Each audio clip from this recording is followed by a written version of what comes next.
Hello, everybody, and thank you for joining today's webinar. My name is Vita Sternberg. I will be the moderator for today's webinar on dispelling 7 common culture myths to drive performance. We're going to get started at the 2-minute mark and give y'all a chance to come in and join. So we will see you then.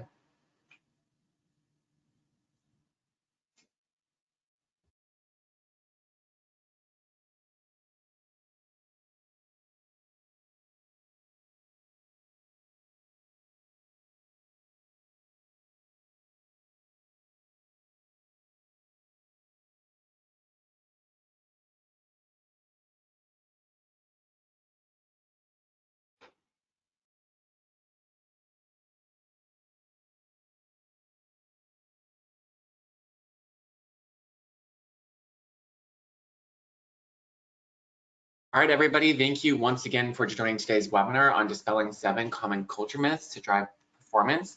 My name is Vita Sternberg. I'll be here moderating the webinar and also moderating the questions queue in GoToWebinar. So if you have a question during today's webinar, just go ahead and type it in, and there will be a Q&A at the end.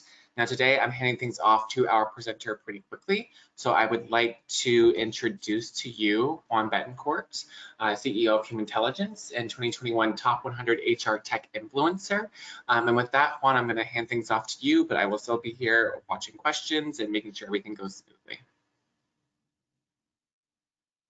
Great. Thank you so much, Vita, for setting this up, and thanks for all the attendees, and we have a lot of them today, for joining to learn about the 7 culture myths that our content team researched and produced a kind of white paper on that you can all get at the end of this webinar.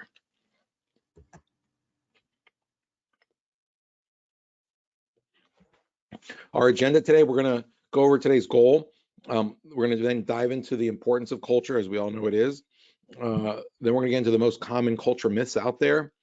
Some of them might surprise you. We'll then walk into a section around key takeaways to continue evolving your culture, because culture is not a stagnant thing that does not evolve. We all learned that very quickly with COVID. If there's somebody on this call that said their company culture didn't change after March 2020, I'd be shocked. And then lastly, we'll close out with how Humantelligence approaches measuring culture and why we're the most award-winning HR software last year in 2021. As the culture as a service platform, we are transforming how you manage culture on a daily, weekly basis, kind of like any other, on-demand utility at your company. It should be nurtured and managed much more consciously and intentionally, not just once a year or when you found the company and then, set it and forget it. Next.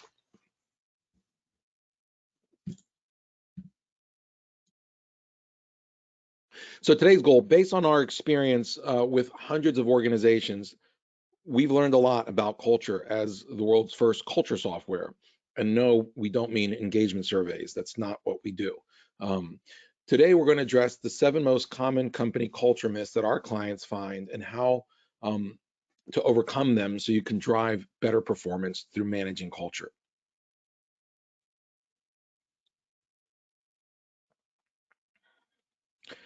Culture is vital to company success. So many of you have probably seen John Kotter's, study back in 2011 around corporate culture, and to this day, I know that Bain Consulting came out with the same numbers, very similar, just last year. But 88% of employees believe a strong company culture is key to business success. It's kind of obvious, right? Of course. 94% of executives say company culture is key to business success. Obvious. However, why is it that only 32% of execs say their company cultures actually align with business strategies? And that's knowing that if they do align the two, companies who improve their culture and align it to strategy get 4 times higher average profits, 25% increase in industry-related profitability, and 20% greater ability to outperform competition.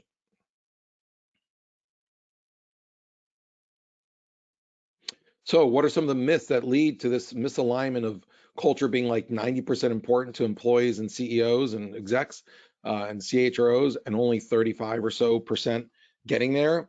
Because several myths. And so we've kind of taken what our clients have escalated to us, and what we've learned through data analysis around lots, over 1 million data points of culture across hundreds of companies. And these are the 7 myths that we have found that we'd like to share with you. First, that culture is all about the company values that you see on the websites and the t-shirts and the coffee mugs and employee perks, right? We always heard the story of, oh, it's great culture. We get, ping pong table. We get to, work from home on Fridays, obviously pre-COVID.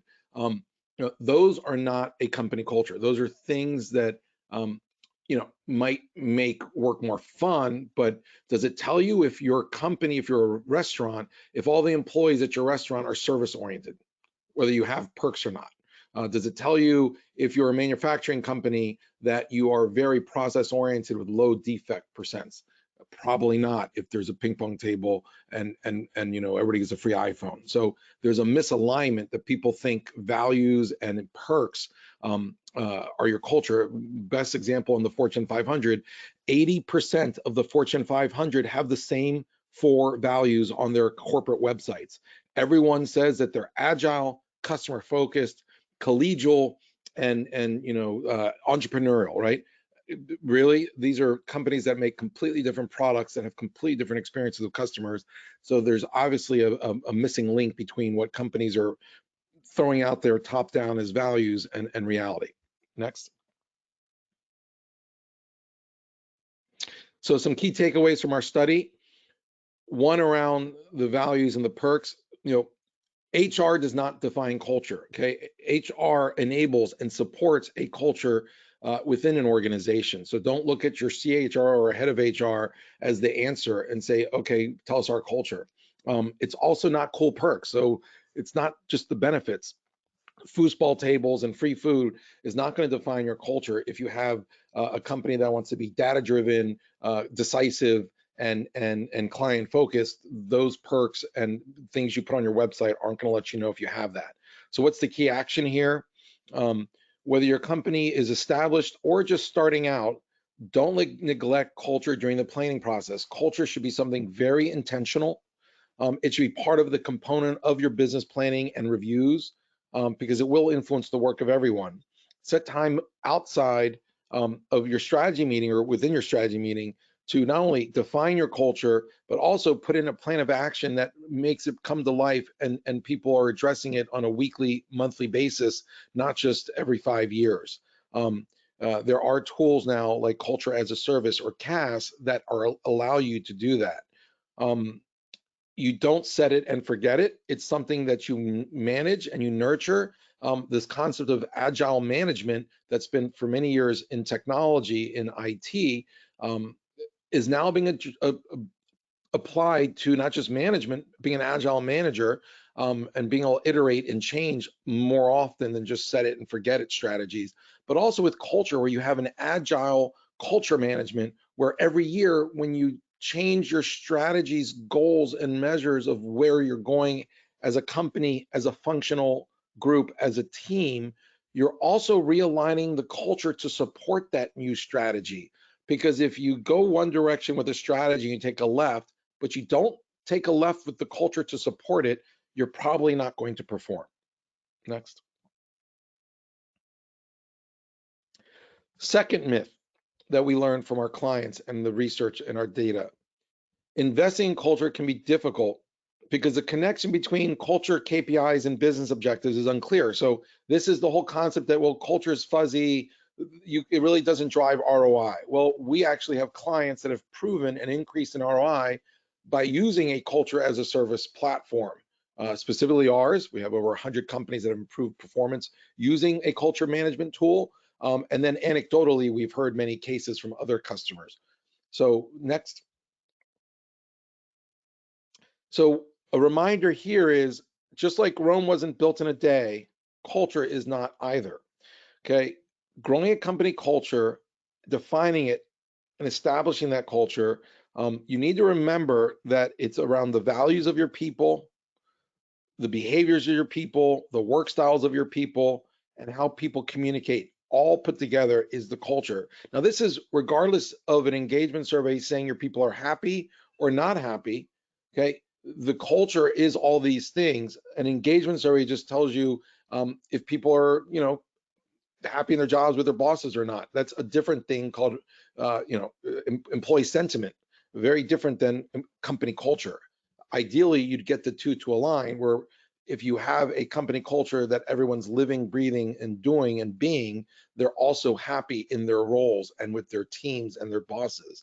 That is the future state of a great culture that has alignment with people's happiness. You also don't set it and forget it. You use data to track culture monthly, weekly, to see if you are aligning and if there are changes in direction or strategy to realign. So the key action here is that businesses that are outperforming others do know they're humans, they're not numbers, they're not just employees, and they know that the humans are their greatest asset, and they really make culture a priority. For these companies, the culture becomes the biggest differentiator. Some of the companies we work with, that is very clearly the case, and why they pay money for a software that helps manage culture, such as Coca-Cola, such as Dollar General, Bank of the West, Lyft, Ashley Furniture. All these companies make products and have services that their competitors also have. The differentiator is that they invest in culture, and not just perks. Next. Myth number 3. Myth number 3. Employee feedback is the key to solving your culture problems. And this just brings us into the whole engagement surveys. Okay, one example where an engagement survey is clearly not a company culture is the following. And I think every company should invest in engagement surveys. They're important. You need to know who's pissed off, miserable, or happy, and who's quitting and not, and anticipate that. That's great. You need that. Okay, it's just another tool that you need, but it's not going to give you a picture of if you have the right people in the right jobs to succeed and perform as a company. There are companies where everyone has been miserable and the companies have performed, and there are companies where everyone's happy and the companies have failed miserably. Okay, so engagement surveys, there's no tie to employee satisfaction and company performance. One great example is Apple and Microsoft. I don't know if they both use Glint or Qualtrics, but they use the same engagement survey, and they actually have the same results. Apple and Microsoft, which everyone knows, have completely different cultures, completely different ways of doing things. Okay, people never go from Microsoft to Apple or vice versa, because culturally it's just a completely different environment. Yet using the same engagement survey, they both have about 70% of employees super engaged, who love the company and are really happy. They have 20% of the company who feel like it's just a job. I'm not going to put in extra. I'm just going to leave when, clock out when I need to. And then there's 10% at both companies that are pretty unhappy and miserable. And they express that in their engagement surveys. So no one has ever been able to explain, okay, how Microsoft and Apple have the same exact engagement survey results, but completely different cultures. And the reason is an engagement survey is not your culture. Next. So one key takeaway on a reminder around this is do engagement surveys, but they're not taking pictures of your culture. Companies need a culture to support the strategy, okay?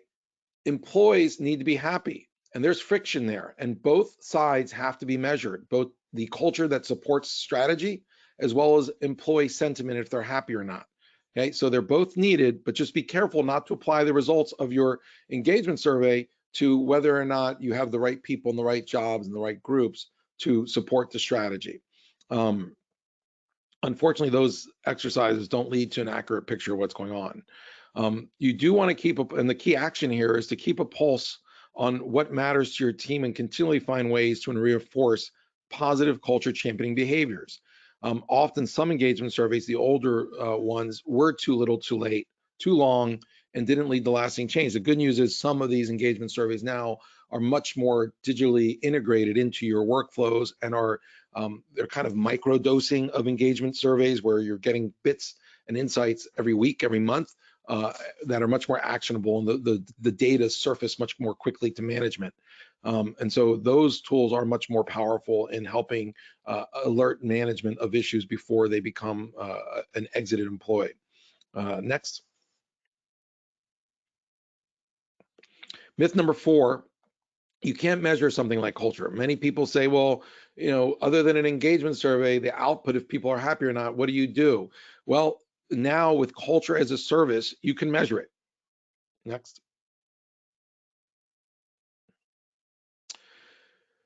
Technology can actually measure culture and deliver insights in the day-to-day job that actually makes a company feel more human to employees, in addition to helping the company scale and perform better. So yes, culture as a service allows employees to align better to roles, teams, and leadership that's meant for them to be their best version of themselves every day and thus be happiest, but also that allow companies to know if people are in the right jobs and where there are issues of aligning the culture to the strategy. And culture is different throughout your organization. Here's the breaking news. Culture is not the same throughout your company. And if it was, you would perform miserably as a company. There is no company that would want their culture of their finance and accounting team, meaning the behaviors, motivators, and work styles of finance and accounting people, to be the same as the people in marketing, and to be the same as the people in sales, and the same as the people in product development. Okay, and so the culture of people within your company is going to be very different depending on the functional area, even the regional area. One example that makes it very clear is Starbucks and the culture of high performance for baristas. And what does it mean? What are the behaviors, the motivators or values, and the work styles of baristas? Let's say down here in South Florida, where I live in Hialeah, a suburb near Miami, where it's all Latin employees and Latin customers, where you walk into a Starbucks and you're guaranteeing a 20-minute wait, because not that they can't provide coffee in 5 minutes, but because the line, everybody's chatty, the cashier register, the barista is asking questions about the woman she knows from high school and their kid and what school they go to, and everybody now jumps in the conversation, talking about personal things. And it's part of great customer experience there, and everyone loves it and they go back. It's like a social experience.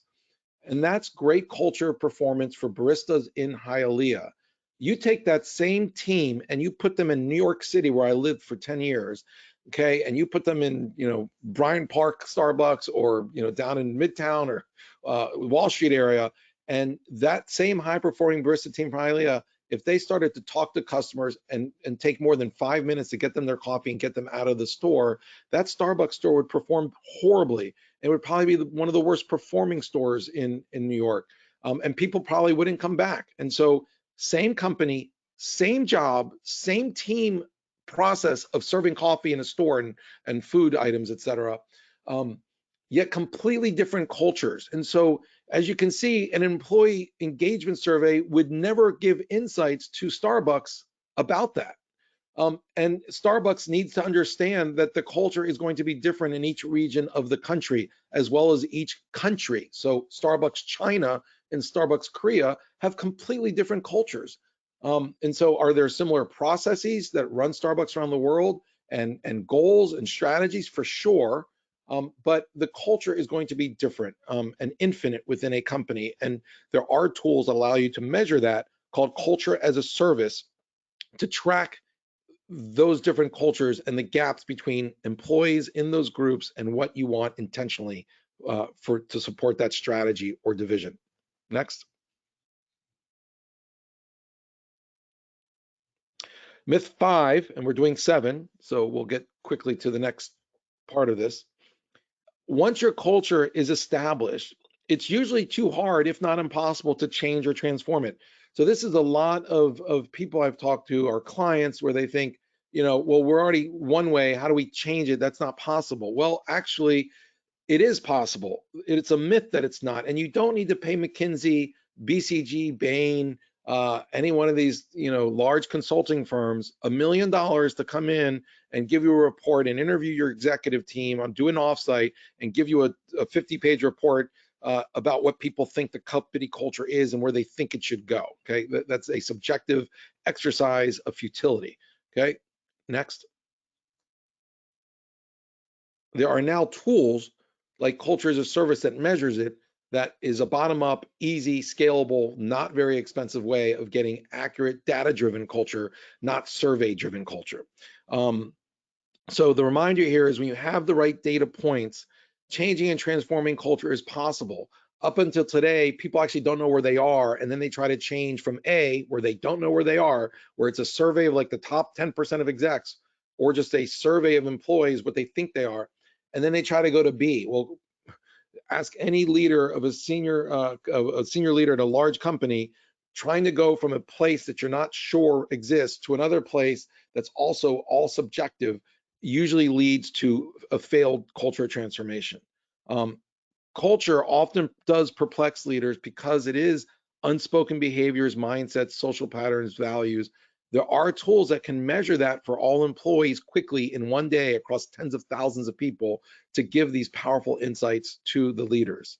And when that data is properly managed, then company leaders can change culture and show each person where they are on the journey of going from A to B as a team, as a division, as a whole company for the CEO dashboard of culture, all the way down to the individual who can then see a roadmap of what do I need to do in terms of changing my behaviors, my value system, does it align or not with this team or company and my work styles to support the culture of intention we're looking for. So the key action there is, yes, rely on psychometrics, not just for hiring. Psychometrics have been seen to have transformational effects in hiring for culture fit and for culture add, meaning finding something different, as well as cloning high performers in certain roles, not all, like a manufacturing line or sales role, et cetera. But psychometrics and culture as a service, which are powered by psychometrics, do give you the best insight, i.e. measurement of your company culture, meaning the behaviors, the motivators, the values, and the work energizers of your people. And then you can slice and dice with these platforms, views and culture mappings at every level of all of customer success, of all of finance and accounting, of all of the sales division, or then you can break it down into sales in Northern California that focus on technology vertical versus sales that are in Boston that focus on the medical device industry or biotech industry. So when you leverage these psychometric assessments, you do get a much more complete picture of your culture, of your employees, individually, as teams, all the way up to the company. Much more insightful and much more aligned to understand and change culture than engagement surveys. We like to say here that engagement surveys are a great kind of like thermometer to tell you the temperature of somebody. But for running a company, you don't just need the temperature, you need to know the DNA of your people. What makes them tick, what makes them happy, what makes them not happy. So the why is through culture as a service and these psychometric tools, not through an engagement survey. Next. Myth 6, startups and small companies fail because they cannot maintain their culture as they grow. Next. This one I love is we've been running a startup that's no longer a startup. And many CEOs you talk to and many of our clients, they kept failing. They couldn't get past 1 million in revenue, right? It's from 0 to 1 million is a big jump. And then from 1 to 10 million is another jump. 10 to 100 is similarly a big jump, and 100 to a billion, and then a billion to 10. Those are typically where companies hit a wall and can't continue to grow. And this has been for the last 50 years, a pattern that all organizational behavior sees. And what's often the problem is when you do a survey of CEOs, why did you fail at that level from at 1 million to go to 10 or at 10 to go to 100? They say, well, I couldn't keep the culture. Our culture changed. The reality though is it's because they kept the same culture that was not the right culture to support the next phase of the company that those companies failed.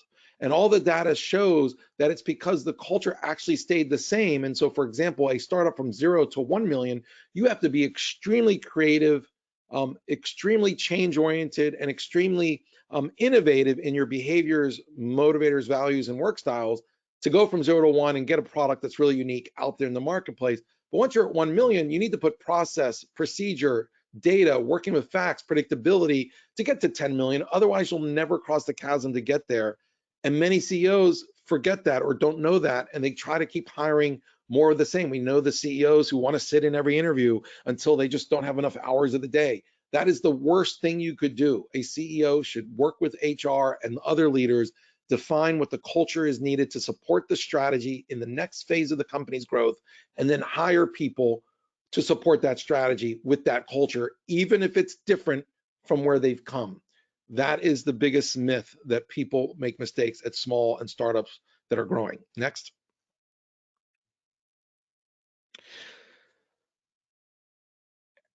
Culture is not set it and forget it. You need to act. It's a living organism, entity. It's like a plant that you water and you measure and you take the pulse and you see how it's doing and how it evolves.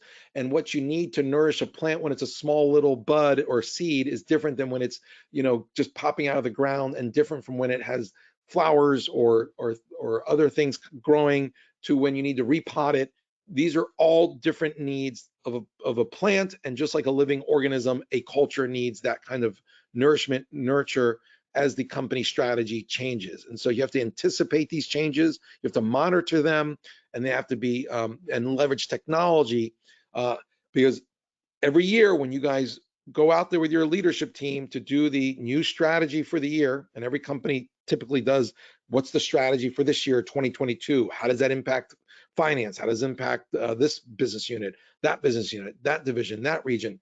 You also need to see how culture might need to change to support it. And so using culture as a service and tools with psychometrics embedded in them, you can monitor and evaluate that culture more often, okay, very easily, without certifications and consultants, and you can then support that growth and that change, and then continue to communicate, engage employees around those findings, so everybody knows where they are on that journey to changing culture, both the individual, the teams, divisions, to the CEO. Next. Last myth that we've researched and have data about from our customers and millions of users is the following. The myth is that it's hard to set, maintain, or improve culture in virtual and hybrid work settings. That's also a myth. Working remote through a computer and Zoom and video conference, it's just a different way of working. You can still maintain a culture, improve culture, and even change it for this hybrid remote work, which is not going away, obviously. Next. Some actionable tips around remote and hybrid teams.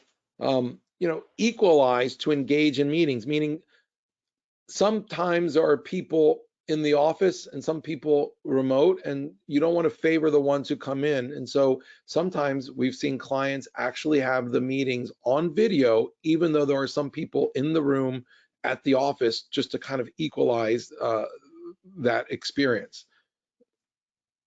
2, shift communication expectations.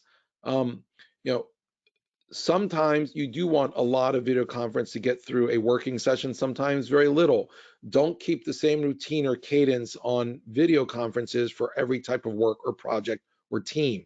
Be very varied in how you do it and implement it. 3, connect meaningfully rather than transacting. We've all been there where it's just ad nauseum, team meeting after team meeting on video conference. It's really hard to connect when there's more than 2 people or 3 people on a video conference. So really make time for one-on-one video conferences, people you might work with, someone on a group that you're doing a project with. That one-on-one video conference really does lead to a deeper level of trust. And at the end of the day, trust is a fuel for better performance. Formally recognize employee contributions. Maybe when you're in the office environment, it's easy to see who's contributing, wins the top customer satisfaction trophy in the call center.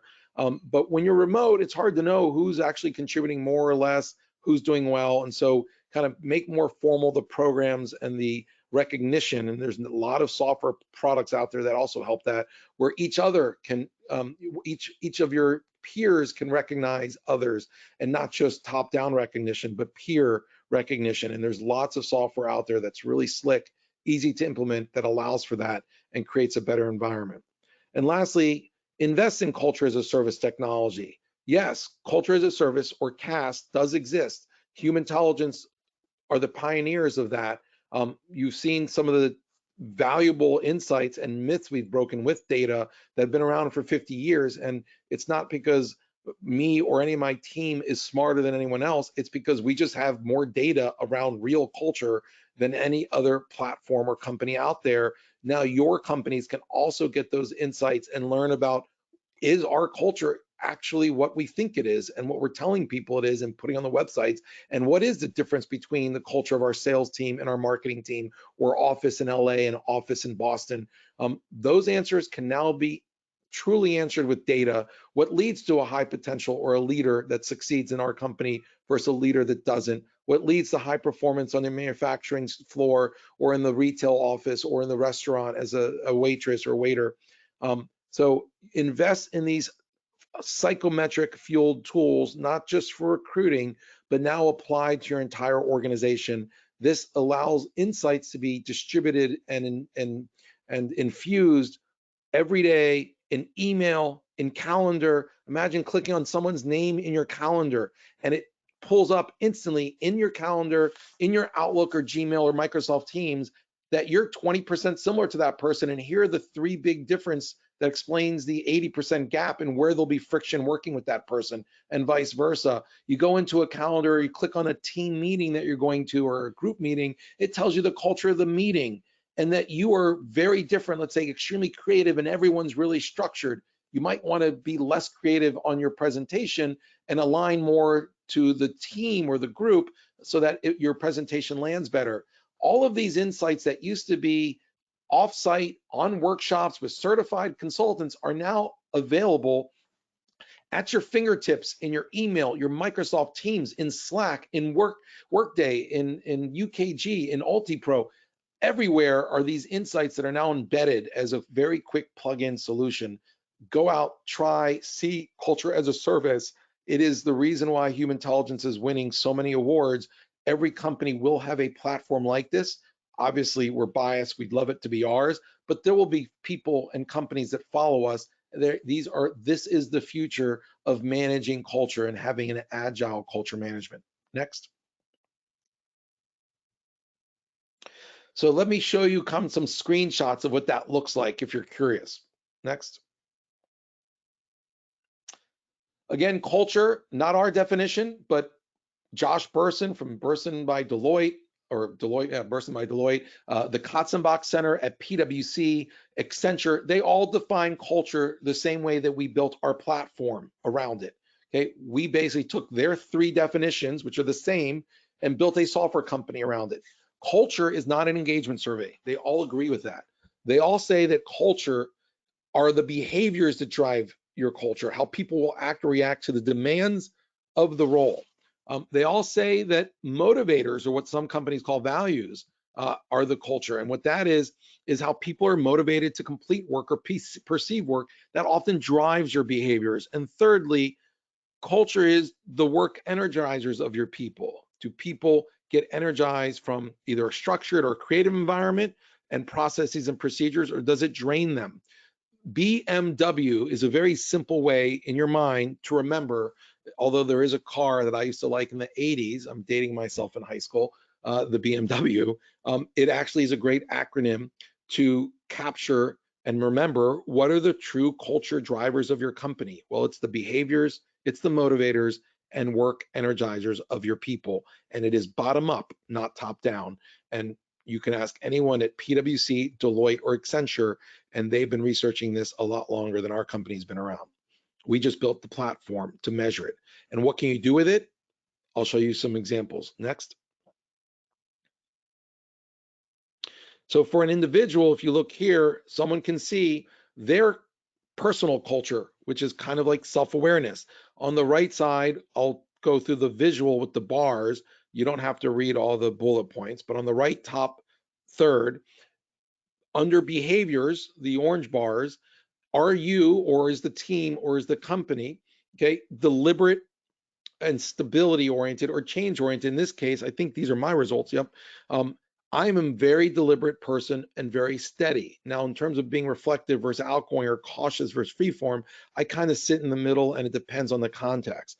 But I am stability versus change oriented. So if I were put in a situation, which I was when I took over and ran and launched this startup 6 years ago, no longer a startup with hundreds of clients and millions of users.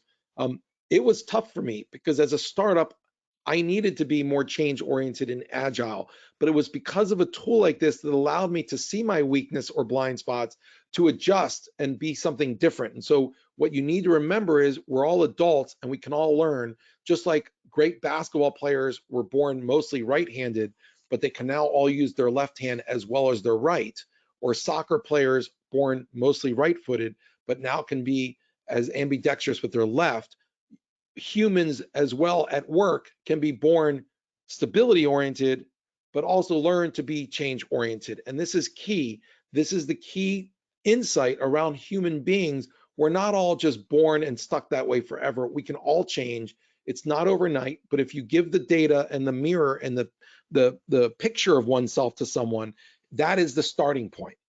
The second section on the right, the blue colors under BMW, is for motivations or values.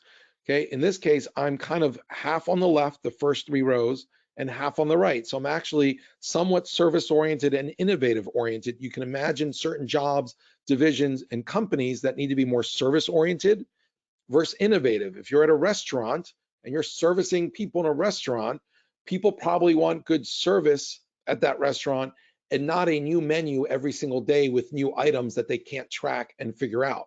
You probably go to restaurants for those go-to items, and if they're gone every week because the chef is so creative and you're trying new things and some hit, some miss, that restaurant probably won't scale very well. They probably want to be more service than constantly innovative. Lastly is the work styles, okay, the W of BMW. Okay, being energized by a systematic or a creative environment. Many people like myself there are in the middle. Some things I like to be creative, like new solutions. We launched very new solutions at our company around culture as a service. We also like to work with facts, hence the culture myths and 7 myths and data that solves and supports real corporate challenges around human capital and your people. We love those facts, and we put a platform in place that's structured to allow all of you look at that data through a new solution. And so that's kind of how I built my company, based on my work style and how I want all companies to be able to be agile as they look at culture. Next. So you measure those things for all your employees. What does that look like? Step 1, Coca-Cola Southwest Beverages, they send an email with a little link for a 12-minute personality test, okay, to 10,000 people. They take it in the next 24 hours. That's on a Monday. On Tuesday, you now can see for all the roles, all the teams, and any specific area, what your high performers look like in terms of their psychometric and the low performers. And you can identify these critical BMW elements of 28. What are the 3 or 4 key things that are leading to better performance in your organization? So by Wednesday, without consultants, without a big army, without any major integrations needed, because we've already integrated this into your Workday Ultimate, Kronos Group, or UKG, ADP, Oracle, Success Factors, and then for recruiting, iCIMS, Taleo, et cetera, you get all the insights right there for your teams, Outlook, Slack, Gmail. So then you can now step 3 and 4, you set these targets for roles and teams based on either high performers, bottom performers, which you're trying to avoid, or an intentional strategy. Next. To step 5. Step 5, you identify for hiring, you identify the open roles, you align those roles to the culture of success, and then when you source candidates, culture as a service does not source candidates. You still have to go through what we are finding, all of us, as a painful process. But once you get applicants who are applying and interested, you give them the same assessment and you compare with the high performers in a role, with the team, with the manager, and you can attract candidates not only through showing them what your actual culture is, right? Not just the blah, blah, blah on your website that's vague and general, but you can tell them, hey, you would fit great for this team. Here's what they're looking for, and here's the match. Here's a little mapping that shows that you're 92% aligned with what they need and want. okay? And it's not qualitative, it's actually with data. That gives candidates not only a great experience where it's insightful about themselves, but they can then join your company with more certainty that they're going to succeed because they have data showing why they're hiring, you're hiring them. And then step 7, filter and select those right people for that target culture. Next.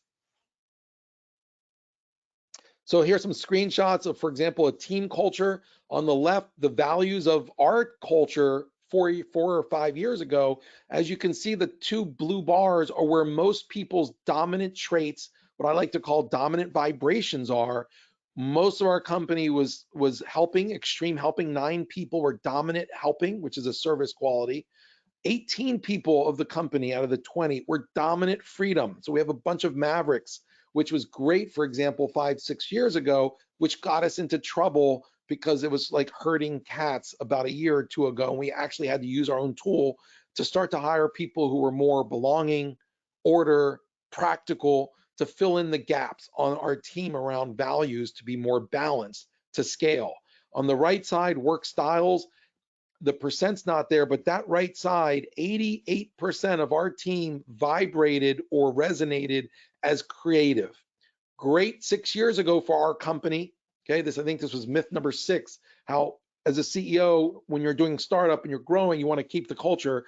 If I had kept that culture of that extreme creative, we would have never scaled from that second phase from 1 to 10 million if we would have stayed at creative. We had to go into a systematic culture to scale clients, partners, training, and you know, the scalability of the platforms. We needed structure, predictability, proven methods. We used this tool after we set our strategy. We used the tool for team culture to train those on the right how to be on the left.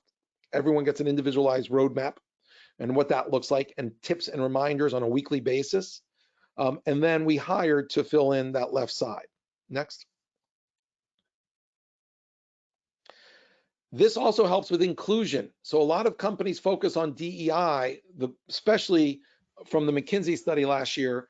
89% focus on diversity and equity, but only 20% of leaders in HR and CEOs feel that inclusion is being incorporated. Well, a tool like a culture as a service platform allows for inclusion everywhere, a tool that we call EQ everywhere or EQ anywhere, where these insights around how does Jacqueline on the left understand and work with Stephanie on the right. And it's actually interesting, there's no picture, whether Stephanie is white, African-American, Hispanic, Asian, actual inclusion transcends not only understanding someone's ethnic background and the plight of those people, but at the end of the day, you want each person just to understand each other in terms of how to work together, the behaviors, the motivators, and work styles. That goes a long way on the day-to-day of being more inclusive and helps people train their minds to think differently of how they approach someone and work with someone. And so tools like this expose these insights at your fingertips 24/7. Overnight, Coca-Cola Southwest Beverages gave a link to 10,000 employees, and within that week, not all 10,000, but thousands of those employees were using this when they wrote emails, going into meetings, working on Slack. So you can imagine the power, how technology and psychometrics infused everywhere really make work more human, so everybody can be collaborating like a husband and wife, spouses, after 5 years, but with people they've never worked with. Next. Well-known brands like Honda, BASF, Lyft, Merck, Ashley Furniture, Coca-Cola, all the brands you see there, King's Hawaiian, are using tools like Humantelligence to build better performing teams, to collaborate better, and be more inclusive. You can now as well, and you don't have to be at such a big company either. Next. Thank you. Now we've left 15 minutes for a Q&A. Feel free to send them in the chat to Vida, who's going to read the questions, and I'll answer as many as I can or have time to. Thank you. Hey Juan, so thank you for that presentation, and thanks again for all of you for sticking with us. I've got a couple of questions already queued up and ready to go. However, if any come up, please go ahead and still submit them and we will get to them. So Juan, the first question that I have logged is around myth number 5, which was, what is the best first step for changing a culture for a organization whose culture has remained unchecked for some time? Remain unchanged for some time? Unchecked, unmonitored for some Unchecked. time. It has Yeah. been So I mean, monitored. the first step is to get the CEO or CHRO to agree to do a culture mapping of the organization. If it's a small organization, um, 10 people, startup size, 100 people, 500, 5,000, it's relatively easy that within 1 week you can use these psychometric powered culture as a service tools like Humantelligence, and you give a link to all your employees. They take this 12-minute test, and you give them the whole week. You make it voluntary. You'll end up with about 94% on average. That's our average for whether smaller companies get a lot more to take it, but larger companies around 94%. You'll get a pretty good picture of what you're working with. And once you have those insights, and it'll be broken down, you can tag people and assign them, and it kind of integrates into your ADP and your HRS platform. So the hierarchy of all the teams will instantly kind of come up in the platform. You'll see the different culture for your sales organization, your marketing organization, for different regions or different offices, and it'll all be very clearly laid out with insights for each of those. And then if you do a little extra work, you can put in what the culture you want and the strategy you want, and then it'll show you the delta or the change needed to get there. And then changing it is more than just software. We give lots of tips to leaders and employees, but then there'll have to be a whole change management program that'll often be driven by your human resource organization or digital transformation organization. I hope that helps answer that question. Next. Great, thank you for that answer. It's also great because it kind of flows into one of the other questions that we had. So going a little bit back farther into the presentation, when you were talking about multiple different cultures, whether it be a marketing team or a subset of a team, how do you manage subcultures? Is it the same as a culture at large, or for smaller teams, what would you suggest as far as managing them and applying culture change or understanding them? Yeah, great question. And this is the clarity around this question is going to be the key to every company succeeding in the future. Gone are the days where we're all robots and we're all numbers and we all work in a corporate office with the same looking cubicle and everyone's supposed to be the same. I mean, that is like so Orwellian 1980s. COVID's been terrible for so many reasons. Don't get me started. But if there's one silver lining that I love around COVID, is it has ruptured the way we work and taken us 100 years in the future to today. Is that called Back to the Future or Front to the Future or Forward to the Future? You can be yourself. You can dress like you want, live like you want, have a work-life balance style like you want. You can get 10 hours a week back every week, not driving in a car, save money on gas, right? So yes, culture should be different in these subcultures, and managing it isn't that difficult. It's really the responsibility of every leader. Today, leaders are expected to perform. Today, on their plate is set a strategy, set objectives, set the goals, set the metrics on performance, and then drive their team. What's ironic to me is if you asked every team leader at your company, so if you have 500 people at your company, or like Bank of the West, which is the Bank Paribas Bank, mostly in the West Coast in the US, they might have just sold to another bank actually, but Bank of the West has 6,000 employees. They have about 600 leaders. All of their leaders on our platform. If you were to have asked any one of the 600 leaders or any of the 1,200 leaders at Coca-Cola of their small teams of 5 to 10 people, do you know what your team culture is? You'd get crickets. You'd get guesses at best. Oh, my team works hard. They're entrepreneurial or they're very structured. Like, it's a complete guess. Can you imagine that 99% of team leaders out there, and that's the unit of work is the team. That's what makes companies succeed or fail, right? Team effectiveness, team performance, team collaboration. We hear all the buzzwords, but how can you be optimizing team performance, team collaboration, team effectiveness if you don't even know the culture of your team? Are they driven by values or motivators of being creative or being service? Are they driven in working with facts or data, or they like working with people? Are they change oriented, or are they more stability? It's impossible to optimize team performance, team collaboration, team effectiveness if you can't answer the question, what is your team culture, or what is your culture of your function of sales or marketing? And so it's not hard to manage if you have data. Any company trying to manage culture, whether it's the corporate culture that they put on the website for the whole company around the world, or subcultures by team, by region, et cetera, without a platform like culture as a service, it's actually impossible, because it's completely subjective, and all you're going by are engagement surveys asking people if they're happy or sad, which does not give you any insight to actual culture of a team and the subcultures of different groups. You can have 3 divisions, finance, accounting, marketing, all really happy, but your sales, procurement, supply chain, and manufacturing miserable. Does that mean that they have different cultures or similar cultures? I mean, that's a different question. So only through a culture as a service platform where you're measuring it can you manage it.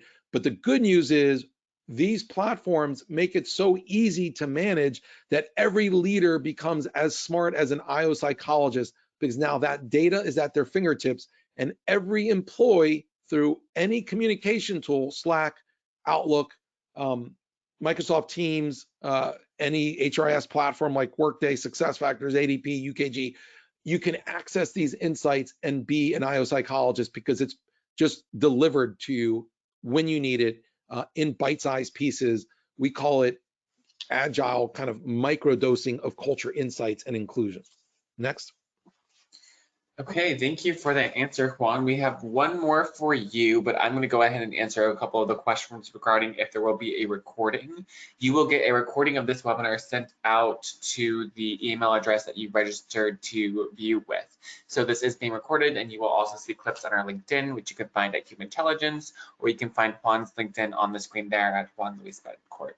All right, Juan, so for the last question, we're going back toward the section of the webinar where you were discussing the different values of large organizations, and how sometimes engagement surveys give you the same results, and all the values are kind of the same, but the actual BMW of individuals is very different. So this question is pretty simple. It's, what are the core values of Humantelligence? Yeah, so at Humantelligence, we like to be balanced. And so balanced and simple and impact, those are the things that drive our company as values. And we have a culture and built a culture that allows us to do that in as many environments as possible. We were pretty lopsided as a culture, as an organization, up until 2 years ago. And with that kind of target culture roadmap module, we're able to balance the company to better lead to living those general values. And it brings up a good insight. There are certain values that a Coca-Cola wants around the world. One of them, for example, is being agile. They want everyone to be agile. They want the organization to be agile. And that supersedes people's personality traits and behaviors, motivator work styles. There's also process that helps a company become more agile. That it's kind of counterintuitive, but you can put in process that leads to agile methodologies. You can put in process that leads to more creative processes, et cetera. And so it is important to have some broad values, but to know that that's not enough, and that you don't want a bunch of robots all being the same. I hope that helps answer that question. And again, thank you for all of you spending an hour today with us here on a Tuesday. We look forward to hearing from you, sending you information around culture as a service. If you want a free team culture mapping, as you can see there, you can go and get that, see what that means, and do it for your HR organization, or if you're a business line leader, do it for your direct reports of 5 to 10 people. We have culture consultants that can help do that in a couple days to give you some insights that then would give you the ability to go sell this to your senior management to do it for your whole company. Thanks so much. All right, thank you, Juan, for presenting today. Thank you, everybody, for joining, and we will see you on the next webinar.